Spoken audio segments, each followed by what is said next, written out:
coming. So Karen, When are you back? Tomorrow? I don't know how we met. How did we meet? We met at my ribbon cutting at the State Line Chamber. Friday. That's where we met. So Yes. ribbon cutting at the State Line Chamber. Okay. Yes. And so I kind of pushed her in the corner and like started hitting her rapid fire with a bunch of questions.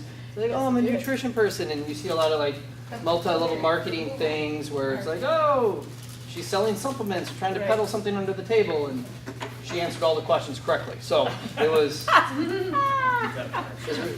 really interesting on our end because you have a lot of titles, you have a lot of initials and things after your name. I'm gonna let you tell people what those are because I get them confused. But she has a very holistic approach to getting people healthy, happy, and lifestyle stuff. And just because you work with some very hard cases. I do. Not just, oh, I'd like to lose 10 pounds and look better in my swimsuit, but like metabolically messed up people who really, really need help. And you're very good at that.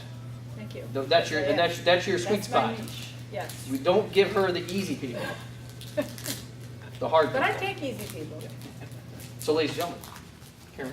Okay, thank you. I don't know how to follow that introduction really, but yes, Adam and I met, oh my gosh, a year and a half ago now.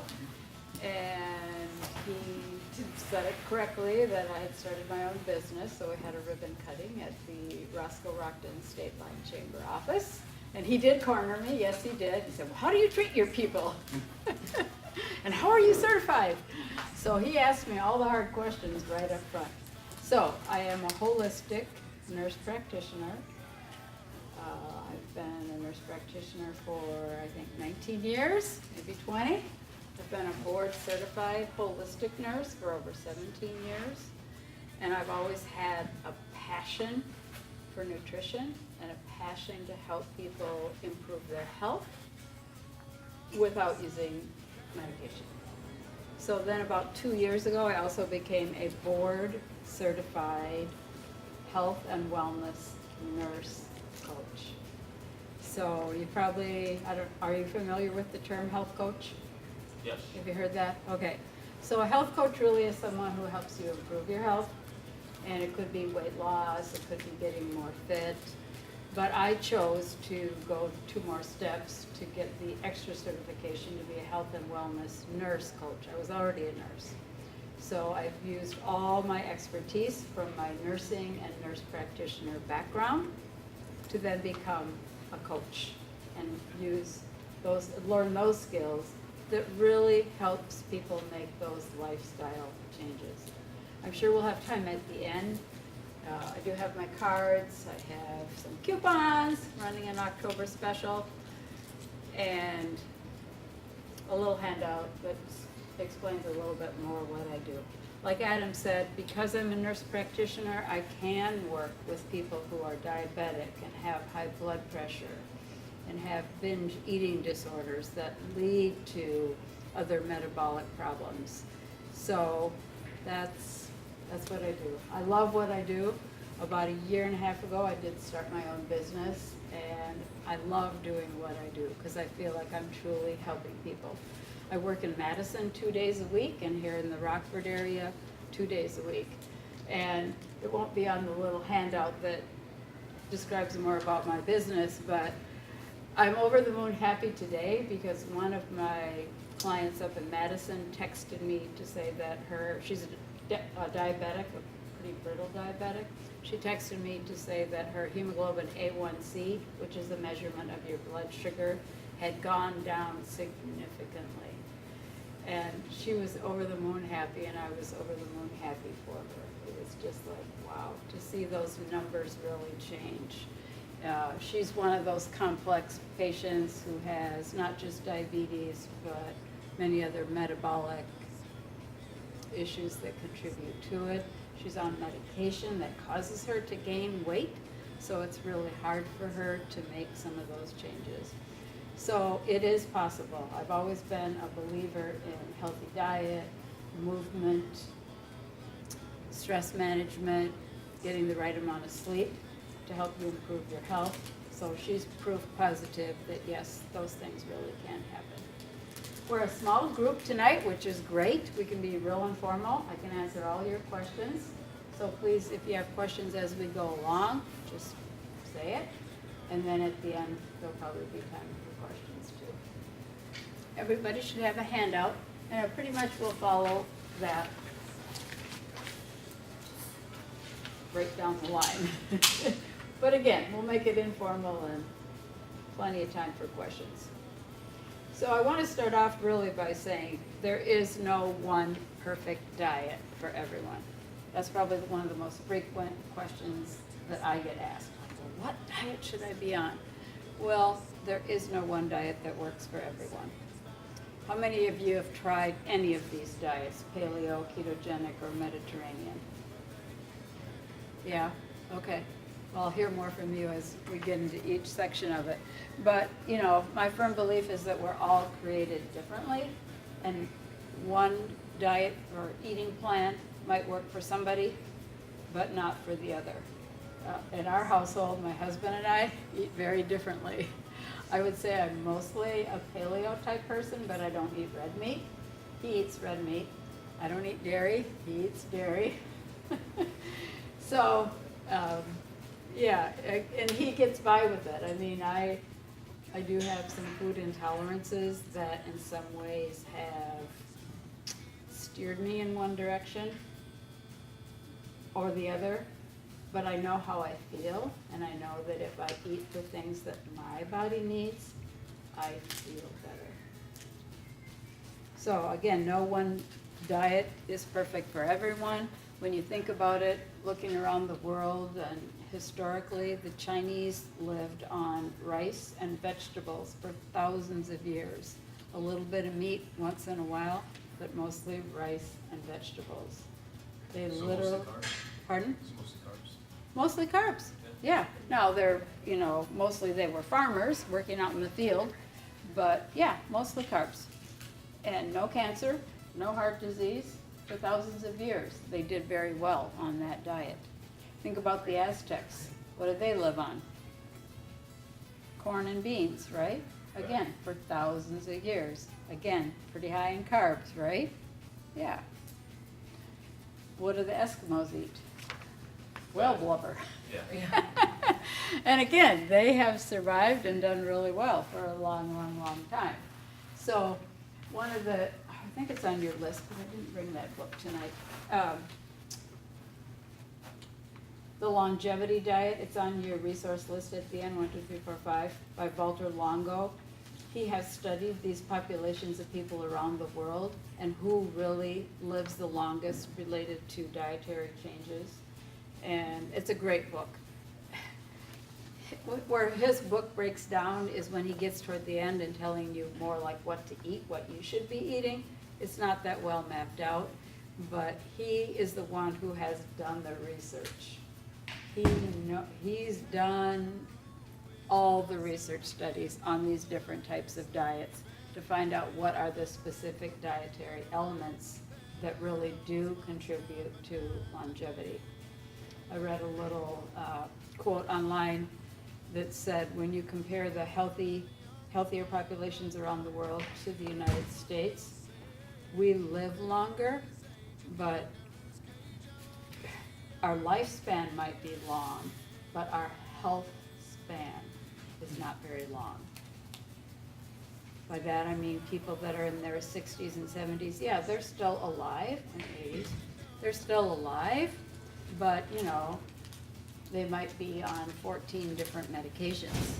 Well, you know, and they don't feel good. So that does make a big difference, not only your lifespan, but your health span.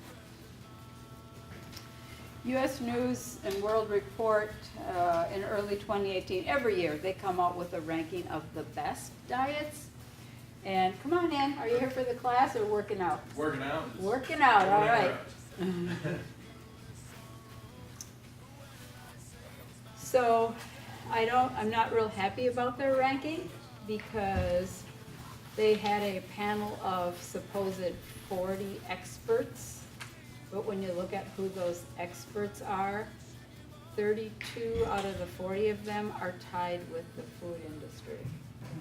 So they're either linked with the American Dairy Association or the American Cattlemen's Association. So they were kind of just feathering their own pocket. They weren't really looking at what are the diets that keep people healthy.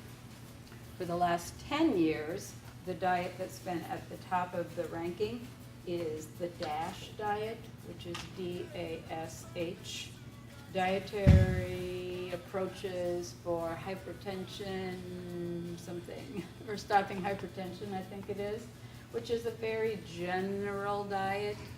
There's a lot of dairy. Now they say low-fat dairy is what you should be eating, but you can have all the meat you want. You pretty much can eat anything. They just say lower your salt and watch your calories. That's what they say. So for the last 10 years, that diet's been ranked the highest. And what's happened to the obesity rates in our country? Slowly going up, up, up. What's happened to the diabetes rate in this country? Way up. This, way up. Way up. According to the CDC, Center for Disease Control, 47% of US adults are now diabetic or pre-diabetic.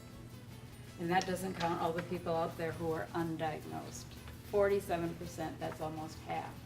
So obviously, if anybody's following this advice from the US News and World Report and following the DASH diet, it's certainly not helping them get any healthier at all. So let's talk about the paleo diet. How many of you have ever been on the paleo diet? And kind of, okay.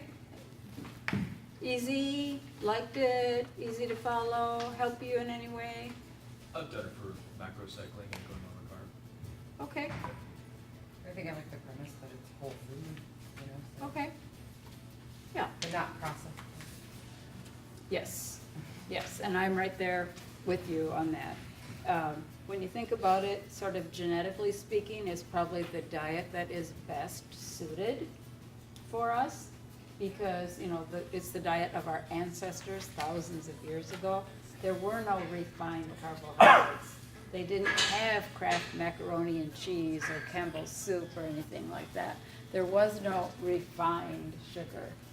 So it's probably the diet that is best suited for our bodies.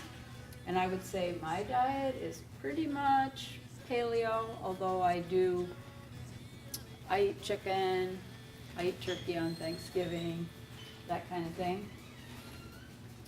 So the major part of the paleo diet is that it's high fiber, high protein, high in omega-3 fats, low in refined carbs. There's no sugar, no salt, no dairy, no grains. It's a little bit strict in that way, in that, no grains and no legumes, and of course no processed food. The last part is what I really agree with, no processed food. Some of the pros, it is well researched. Again, it's been around for 1,000 years. More than that, probably.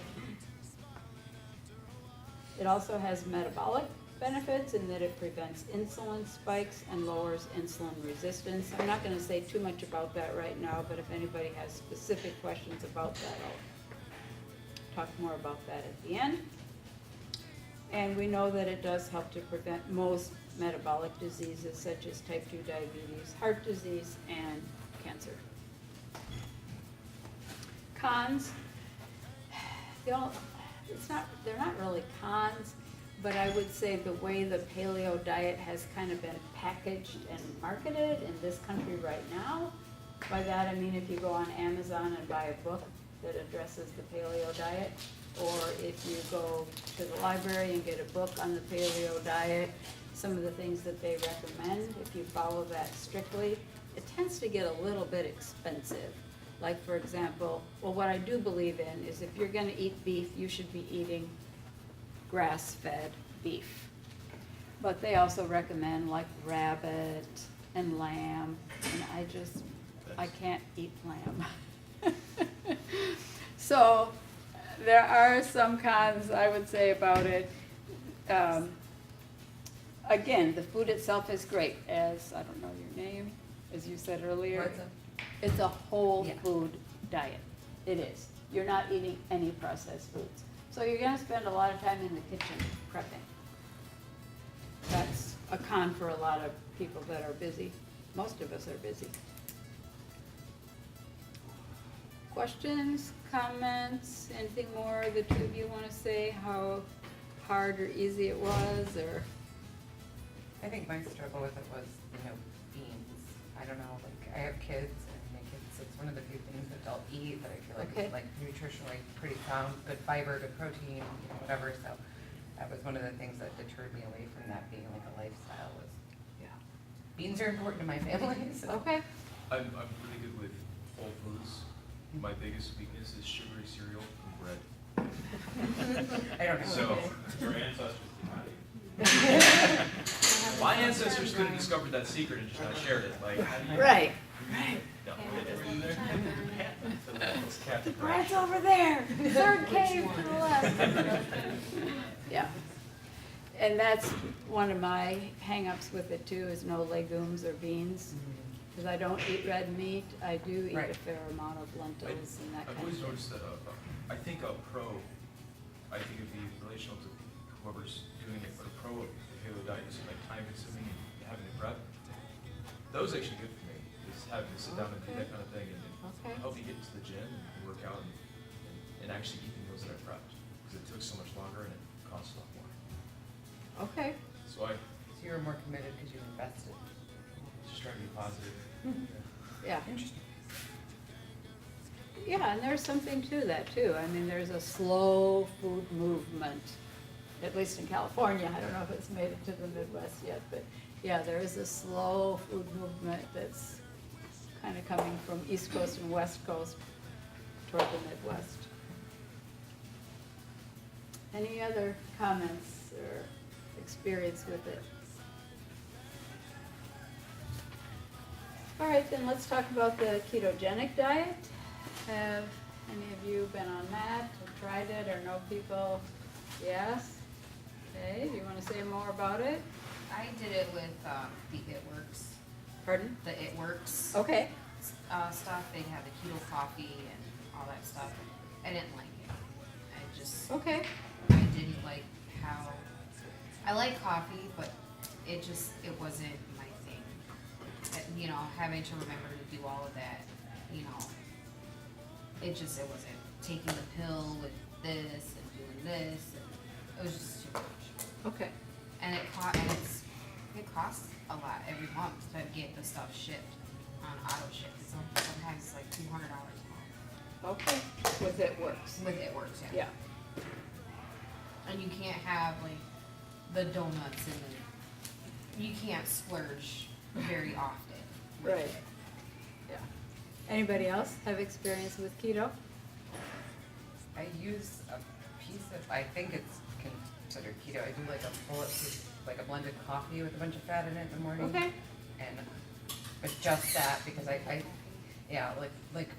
no, I don't use the bulletproof products, but yeah, that concept. And I really liked that because I suck at eating breakfast and it kept me full for a really long time. but okay. That's the only thing I've ever tried that I guess falls along Okay. those guidelines. Well, it's part of it, you're right. Yeah. But you weren't specifically trying to be on a keto diet and No, I was avoid just trying to carbs. get something in my body in the morning because I really Okay. wouldn't eat food and I would Right. drink coffee, so I'm like, if I put stuff in my coffee, then I'm Okay. kind of eating food. All right. Well, the keto diet is probably the most popular trendy diet that's around right now. I know about It Works, but there's other programs as well. Essentially what a ketogenic diet is a high-fat, low-carb diet. I mean, if you're following it strictly, you have very, very little carbs. And after a few days, that puts your body then in a state of ketosis. So you're burning fat instead of burning carbs. So a lot of people like it because you do, if you can stay with it for those first couple weeks, you do lose weight very quickly because you're kind of forcing your body to do something metabolically that it doesn't like to do. I will say, I kind of have mixed feelings about it. For the most part, I'm against it for people who stay on it very long. But I do have clients and I have relatives. My daughter-in-law is one of them. She's been on it for 14 months now, and she's lost 70 pounds. So I can't say, well, it's a horrible thing, you shouldn't be on it, and, you know, try to keep peace in the family, I keep my mouth shut. But, I mean, I look at some of the stuff she eats, and it's like kind of disgusting to me, because it's high in fat, like, you know, bacon, cream cheese, ham, butter, grease. Yeah, it's very much a high fat, and for some of the keto books and eating plans, they don't differentiate the good fat from the bad fat.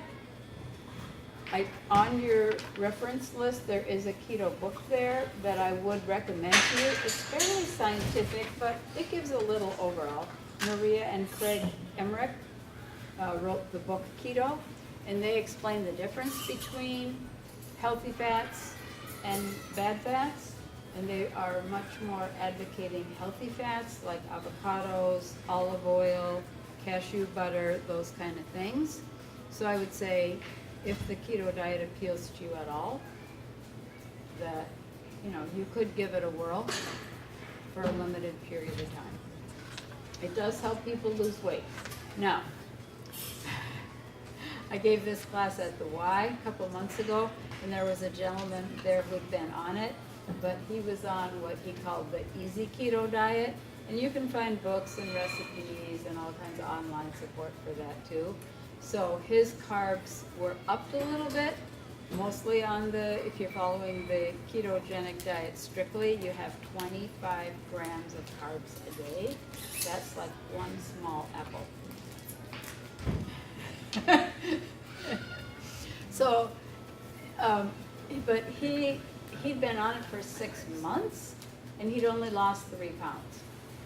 So I don't know if he really wasn't following it strictly, or if he was being a little bit loosey-goosey with the carbs.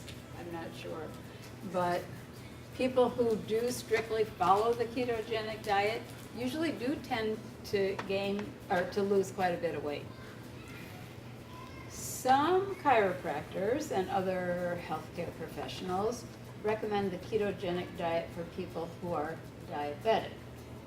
And I myself would say, for a lot of my diabetic patients, I recommend a modified ketogenic diet, which I'm not going to go into too much, because if you're eating very few carbs, and especially no refined sugar, your blood sugars are going to go down.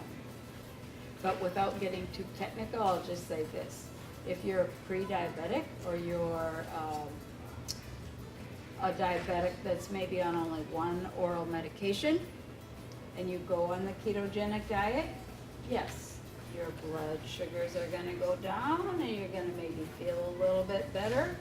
But the underlying physiology that's happening is that you are actually increasing insulin resistance in your body. So the minute you go off the ketogenic diet, your blood sugars are going to go back up, and you're going to have even more problems than you started with. So it is not really even though it seems like it should be, and a lot of proponents of the ketogenic diet say that, like, oh, it really helps diabetics. It helps bring your numbers down so you look good on paper, but it really does not help you metabolically.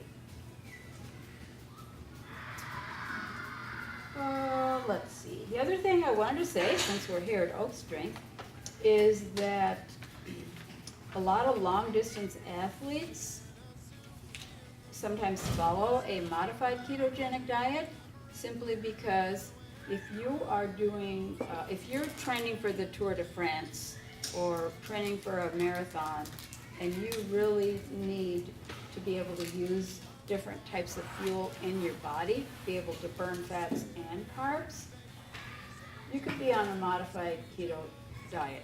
And I think most top athletes, they probably go back and forth all the time. They're switching back and forth from ketosis to burning carbs, to ketosis to burning carbs. It kind of depends on the person and what your metabolism is like. Again, there's no one right diet for everyone, but I do think, Adam and I were talking about this just very briefly, And I hadn't heard this, but he said that a lot of top athletes now are using, instead of using those high-carb gels during the race, they'll use more of a coconut-based product that's high in fat. You're nodding your head, do you know offhand? No, they have that at, up in Madison, at the CrossFit games. They have Okay. packets of that stuff. All right, yeah.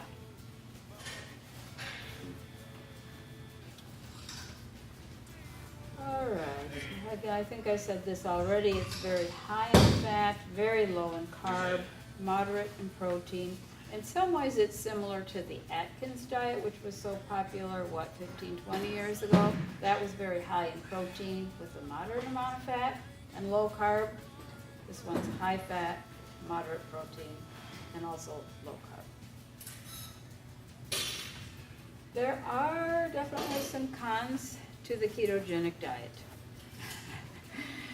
A lot of people don't feel good, especially if they're going on the very strict ketogenic diet, because our body is designed to burn carbs. That's the preferred fuel of your brain. Yeah, you can force your body to burn ketones, but sometimes it's just not very happy with you. So a lot of times people feel kind of like they have the flu. They feel feverish, they feel sluggish, especially for the first 3 to 4 days. Now, I have heard people say too that it only lasts about 3 days and then you kind of feel, you're not in your head. Not right? I've heard headaches. I Yes. suffer from migraines, and, Oh, but I okay. would get the dull headaches. I like my carbs too much. I like rice. I like my Okay. meat. So, but it messed up my stomach. Okay. I couldn't do it any longer than like 2 or 3 weeks. Okay. It didn't do right with me. And a lot of people have GI issues, especially constipation, because you're just not getting enough fiber. And then if you go online to look at some of these keto eating plans, of course they'll sell you then all these supplements that go with it. And I'm like, why would you eat in a way that you have to take those supplements? That just doesn't seem right to me. Yeah. And also metabolically, it's been linked to kidney stones. And I kind of alluded to it earlier, I'll just say this, it definitely contributes to insulin resistance. And I'm not going to go into all that, but essentially what that means is if you're eating a diet high in fat, every cell in your body, including your muscle cells, your liver, your spleen, your pancreas, will be storing fat. And you should not have hardly any fat stored in your muscle cells. You should not be storing fat in your liver and your pancreas. So for those reasons, I would say not probably a good idea. Now, I did read online, Dr. Josh Axe is a pretty well-known doctor of naturopathy and chiropractor. He has a modified keto plan where he says follow it fairly strictly for 3 months, and then go on an even more modified plan where you're having 2 days of moderate carbs, like 100 grams, followed by 1 day of keto. I guess if I had 80 pounds that I really, really wanted to lose, I might try that, but certainly I would not recommend to anyone that they stay on the ketogenic diet longer than 90 days. Because metabolically it's just messing you up. I mean, who wants kidney stones? They're very painful and very expensive to treat. Yeah. Who wants insulin resistance? I don't.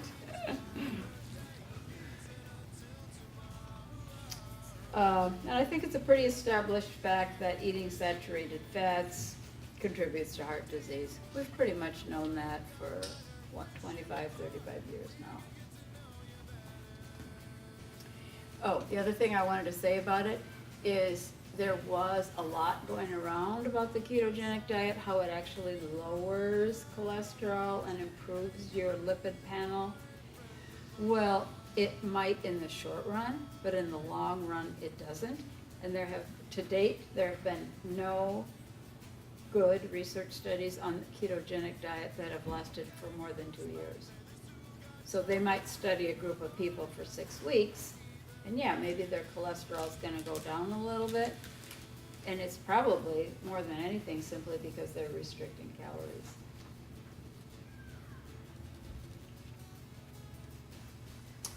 Questions, comments?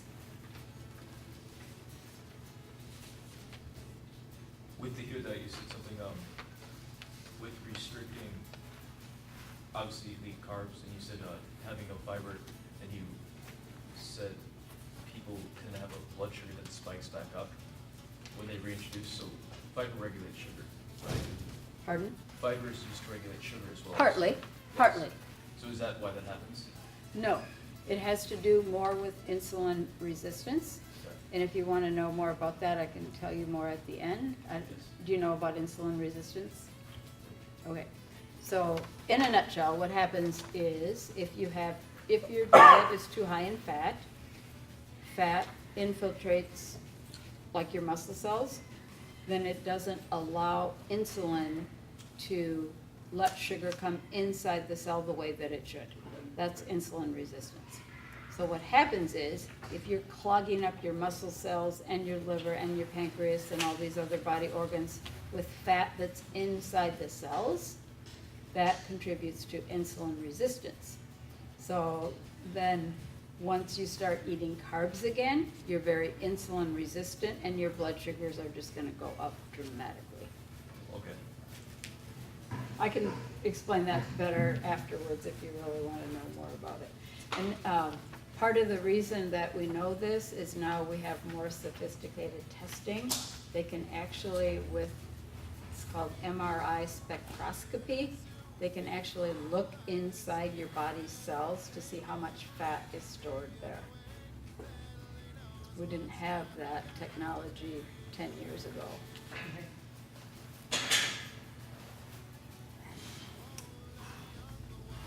Let's talk about the Mediterranean diet. Pros and cons. Any of you been on the Mediterranean diet? No? Probably 15 years ago it was all the rage. There are some very good things about it because for the most part it's anti-inflammatory. Do you know what I mean by anti-inflammatory? Okay. So it's well researched. Again, it's been around for a long time. It's been around for a long, long, long time because essentially what it is the diet of the people who live around the Mediterranean Sea. So we're talking about Italy, Greece, Spain, right? Yeah. So good news, bad news about the Mediterranean diet. It's no one diet. So over on this side you have the Greeks, you know, with the olive oil and all their unique food items, and then over on the other side in Spain you have more pasta type things. Of course in Italy more pasta. One of the gals who was at my class at the Y had recently been to Italy, and when we were talking about this part of it, she said, well, you know, in Italy they don't eat pasta like we do. She said in Italy they'll give you a big plate of veggies and the pasta will be just like a little thing here on the side. Now if you go to Lino's and you order pasta, what are you gonna get? You're gonna get a plate like this that's covered with noodles, right? And there might be a vegetable or two thrown in there. Get a piece of soggy spinach. Exactly, exactly. So when you look at, you might say, the traditional Italian and or Greek diet, it is relatively lower in carbs. They eat a lot more fish. They eat very little red meat. They do eat a lot of vegetables compared to the standard American diet that most of us follow. So it's nutritionally sound, it's pretty well balanced. They don't recommend eliminating any certain food group. You know, it's not like a low carb diet. Again, there's very little red meat. They eat fish. They eat a lot of olive oil, which is an unsaturated, polyunsaturated, healthy form of oil. They also eat a lot of legumes, and again, lots of veggies. There's tons of information out there on the Mediterranean diet. So if you're really looking to just follow an anti-inflammatory diet or some type of a reasonable eating plan, that's also, I would recommend the Mediterranean diet to you, simply because it's easy to follow. There's tons of information online, and it's certainly better than what we would call the standard American diet that most of us eat.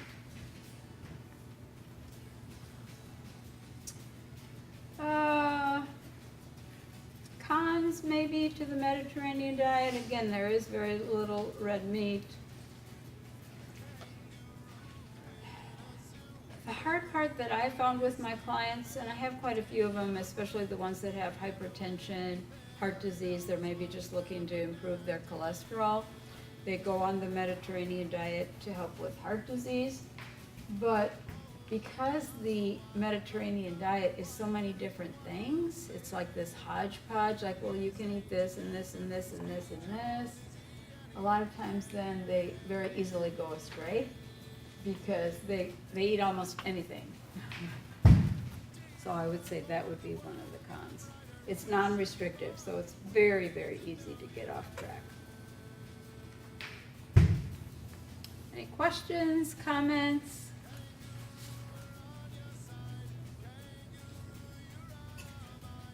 Yeah.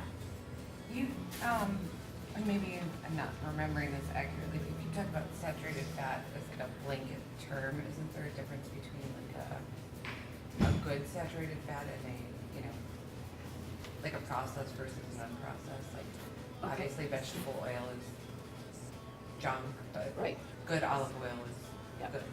Okay, so it has to do partly with the plant itself, and you probably know that, okay, so like let's say safflower oil. For a long time people thought, oh, that's much better. Like think of, 20 years ago, butter's bad, margarine is better. And a lot of the margarine in this country was made with those types of oils, safflower, sunflower, canola, that kind of thing. The problem is with those oils is in the processing. Right. So what they do is they hydrogenate them so they have longer shelf life.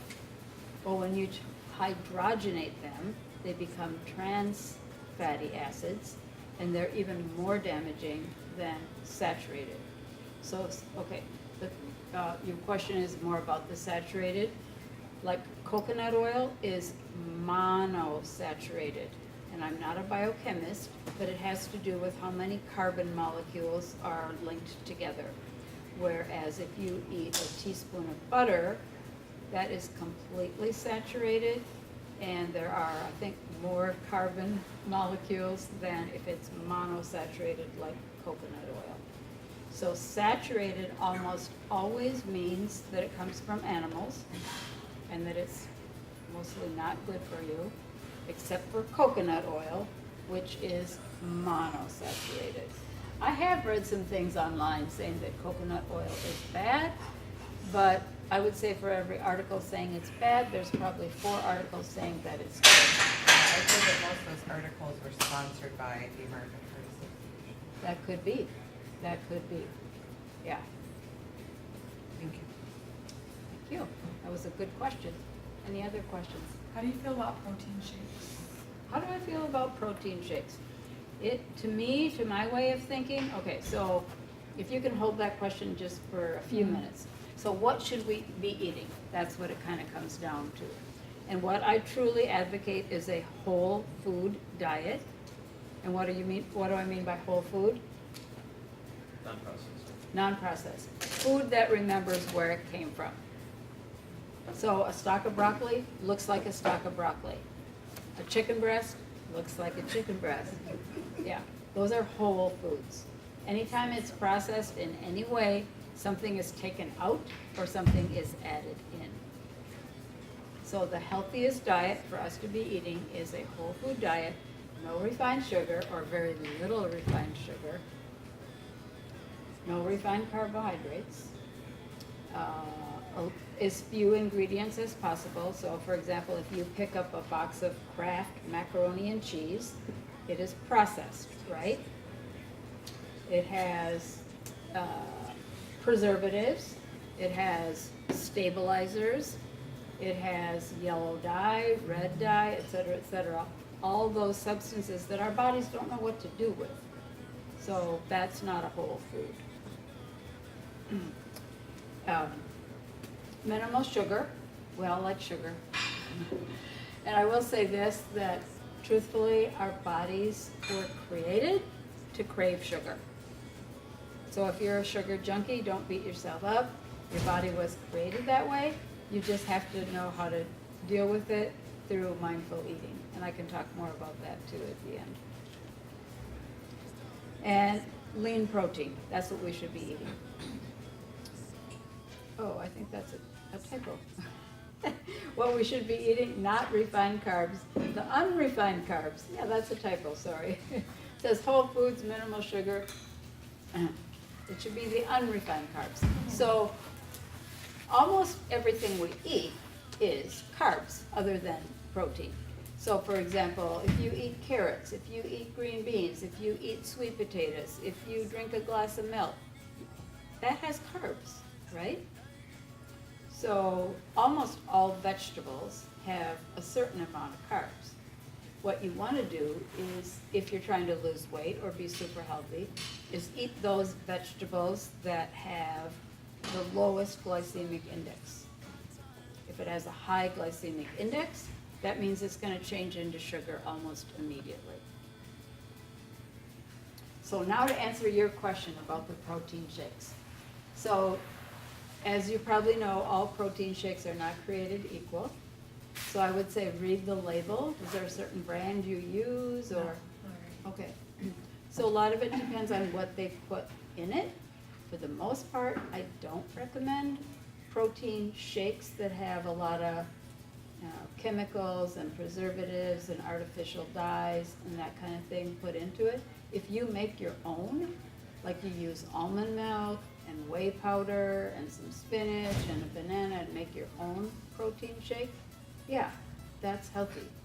But if you buy them from a certain company, I won't name any names, but there are several companies that promote their protein shakes that's either in a powder form or it's in a concentrate in a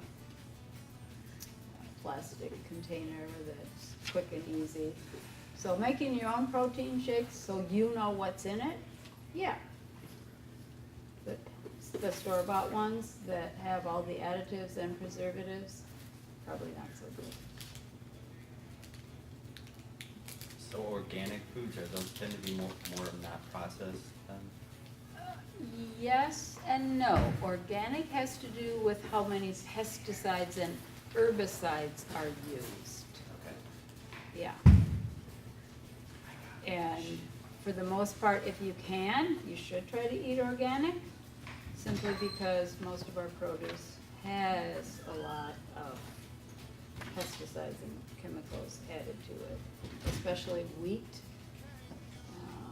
Most of the wheat that's grown in this country, if it's not organic, it has been heavily doused with different kinds of herbicides and pesticides.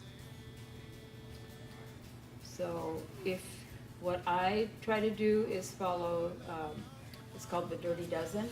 If you go online, there's a list of what the Dirty Dozen foods are, like strawberries, apples, foods that are the most contaminated, and you really should be eating the organic version of those.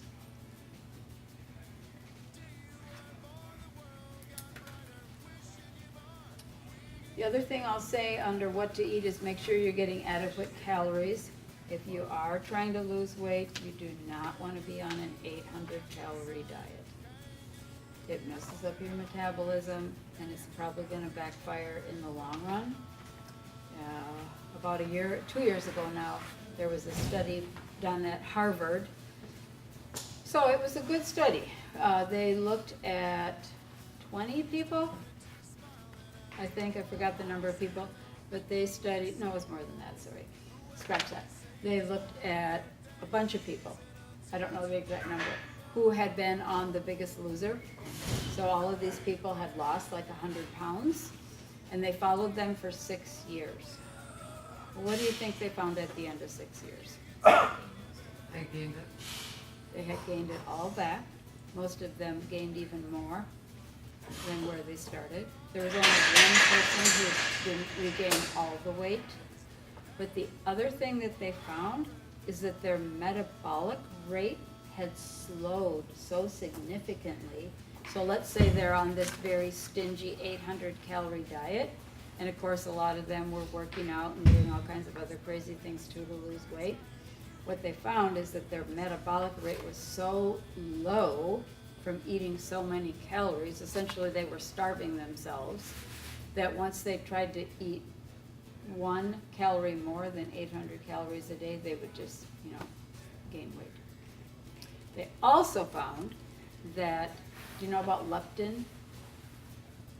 Leptin is a hormone that's made by your fat cells that sends a message to your brain when you've had enough to eat.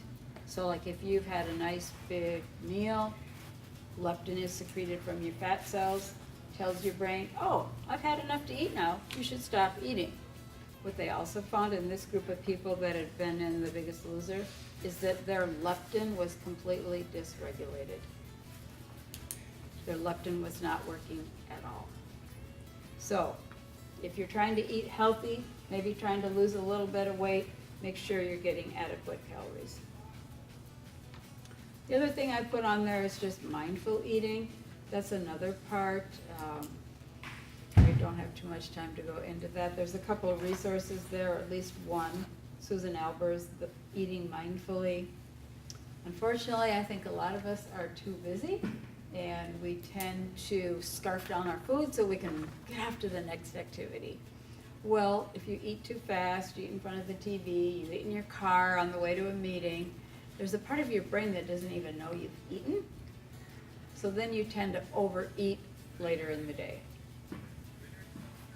So eating mindfully is also a huge part of eating healthy. I put quite a few references there for you. I just talked about Susan Alber's Eating Mindfully. If you want to know the definitive research studies on nutrition, this book, The China Study, is the one. He has studied not only people in China, but around the world. There's a whole section in there about it's a longitudinal study that was done on nurses, a whole group of nurses that were followed for 20 years and looked at their eating patterns and who developed cancer, who developed heart disease, who developed osteoporosis, that kind of thing. He is a researcher, top notch. He's done his work and it's all in there. I talked about the keto diet book. I talked about the longevity diet. The other one of my favorites is Dr. Mark Hyman. He wrote Ultrametabolism. He also wrote The Blood Sugar Solution. So here's the thing. If you want to find an eating plan that works for you and you're wondering, well, where in the world do I start? Start with a plan that's been well researched by either a nutritional person with a PhD or an MD, okay? Because they are not going to publish or put out there online crap that their peers are going to shoot them down for. That means their research is legit research. So I would recommend any book by Mark Hyman. This has also been very popular, Forks Over Knives. It is promoting a vegan eating plan. A lot of people cannot tolerate a vegan diet. I mean, okay, a lot of people think they want to eat a vegan diet, but they don't know exactly what it means. And if you are eating a healthy vegan diet, it's a lot of work. It's a lot of work. I mean, you are eating legumes and a lot of vegetables. Now, you can call yourself a vegan and you can be eating, potato chips and soy ice cream, but you're not going to be healthy. But I do like the Forks Over Knives approach. China Study, again, it is the definitive, and it says right on the cover, the most comprehensive study of nutrition ever conducted. So again, look at the research and where it came from. Make sure that the research promoting a certain food product is not sponsored by the American Dairy Association or the American Cattlemen's Association, that kind of thing. So pretty much don't just look at the research, but where it comes from. Look at the research and where it comes from. For example, if you pick up this book and you get to the end of the chapter, he will give you the reference for the original research. Like, why is he promoting, for example, he very much is anti-dairy, and he will give you all the research studies that says why we should not be eating dairy from around the world. I think as Americans, we tend to get a little bit narrow-minded, focused on research that's done only in this country. But if you look around the world, yeah, it'd be very eye-opening. So yes, look at the research and where it came from and who paid for it. About 4 or 5 years ago, maybe a little longer, remember when it was all big in the headlines that eggs are good for you? After years and years and years saying, oh, you should only have 3 eggs a week, suddenly it was big news that, oh, you can eat all the eggs you want. Eggs are good for you. Do you remember that? Well, guess who paid for that study? The Egg Council of America. And what they did, the premise was that it doesn't raise your cholesterol. What they did was they took a bunch of people who already had sky-high cholesterol, like normal cholesterol is about 200, and they took a bunch of people whose cholesterol was 300, and they fed them 8 eggs a week, and at the end of 6 weeks, their cholesterol hardly went up, but it was already way too high to start with. But it made big headlines like, oh, eggs are good for you. They don't raise your cholesterol. So again, look at the research and who did it. That's all I have. So any questions? What are your 5, let's just say 5 things that you would absolutely not eat? 5 things I absolutely would not eat. I do not eat red meat. I would never, I haven't eaten red meat in 40 years. But for my family, my children, my grandchildren, I would not feed them a hamburger with meat that came from Schnucks. I would not. It's loaded with, it's not grass-fed, it's corn-fed. It's not good for you. Hormones, et cetera, et cetera. What would I know? Refined sugar is the big thing. Yeah. A couple weeks ago, I was in Chicago visiting my son and went to the free continental breakfast at the hotel. And I walked in there and I'm like, oh my gosh. I really almost felt sick to my stomach just walking in there. It was these, like Spunkmeyer donuts and muffins, and it was just all the most junky, refined carbohydrate, totally loaded with sugar food items. I'm like, oh my gosh. There wasn't one item in there that was semi-whole food or not just loaded with sugar. I picked up one package that was I think it was called a cinnamon horn. I can't remember the brand name, but it was this package thing, and I think there was 45 grams of sugar in this pastry, this Danish pastry. So I would not eat that either. I also don't drink milk. I drink almond milk and coconut. Yeah, I don't drink dairy. So that would be another thing. We could talk for a whole hour about the pros and cons of dairy. Question? Let's say somebody who destroyed a metabolism for having an 800 calorie diet for a long period of time. What would you recommend as the best diet or kind of meal plan or calorie range for that person Okay. to rebuild metabolism? To rebuild metabolism. Well, this is the perfect place to talk about it because part of rebuilding your metabolism is certainly exercise. But I would say you should not, even if that person is still overweight, they should not go below 1,200 calories a day. They should be eating a lot of fruit and veggies, especially veggies. This book specifically addresses that, like how to boost your metabolism. So if you want a very thorough answer, I'd say go to Amazon and find a used copy of his book. But yeah, you can't, our bodies need more than 800 calories a day. So no less than 1,200 calories, lots of fruit and vegetables, lean protein, a moderate amount of healthy fat, meaning the polyunsaturated fats. Gotcha. It wouldn't be a long process to get back to the road of, like, burning the right amount of calories that you should have been burning. Like, Would it be a long like a process? healthy metabolism, like where you can handle more than, you know, just 5 extra calories and feeling like you're gaining weight. Right. So a lot depends on the person. I would say it depends on what physical shape you're in to start with, Gotcha. your age, how trash your metabolism really is. I mean, we have, you know, the people whose metabolism has been trashed for 2 years, and we have a lot of my clients, their metabolism has been trashed for 20 years.